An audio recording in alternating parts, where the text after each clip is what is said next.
We're in Introduction to Sociology doing a project on the education system. We've chosen to dive deeper into the idea of standardized testing and whether or not it is an issue.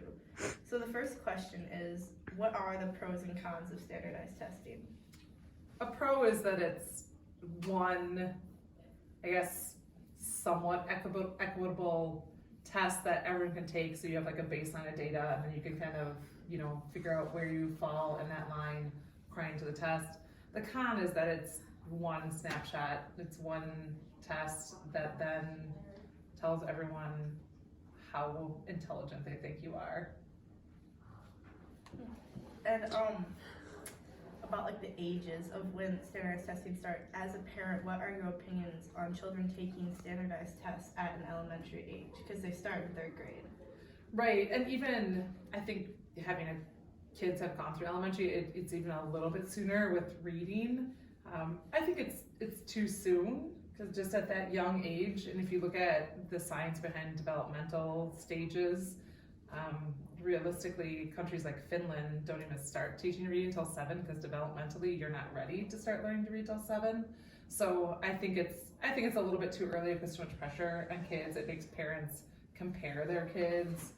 I don't necessarily think, again, it's the only way that kids at that young age should be showing what they know and what they don't know. Do you believe that tests are a true measure of intelligence, and why or why not? No, I think that tests are easy for some people, or they're even good at figuring out how to sort of figure out the strategies of tests, but I think other students get anxiety. They put a lot of pressure on themselves to equate their intelligence with a certain score, and I just don't think it shows the variety of ways that you can show your intelligence. Again, with all the ways that we know that people can show their intelligence, and not just through like a written form, it's unfortunate that we only have that one way that we ask kids to show how they give their intelligence to others, or how others perceive it. So if you could change one thing about standardized tests, what would that be?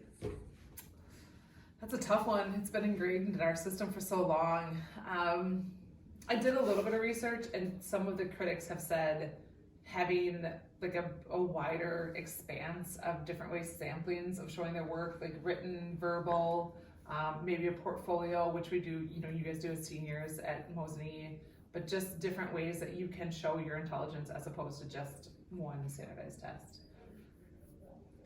And what are things that you do in your classroom in lieu of tests? I think we give 2 tests throughout AP Lit's different, it's kind of we're prepping for a test, but otherwise we do a lot of projects, probably more writing. Even now throughout the years too, we give choice within those projects, and we try to let people incorporate more of their strengths. And yes, we still stick to the requirements and standards of showing that they know the material, but it doesn't always have to be through a test. So I think we give 1 test, and then the rest is usually more essays and projects. And if you were to have an alternative option to standardized tests, what would you do? I know, I really thought about that one. I think, again, that probably would have more of a form that teachers could fill out, and maybe one part of it would be a test. But I do think work ethic and determination and just your overall like effort that you put into school makes much more of an impact on how successful you're going to be in college than just doing well on a test. So I guess I would have like more of a form that we'd fill out, and I know it would be more for teachers, but it would be a better indication to colleges who we think would be successful or not. That's it.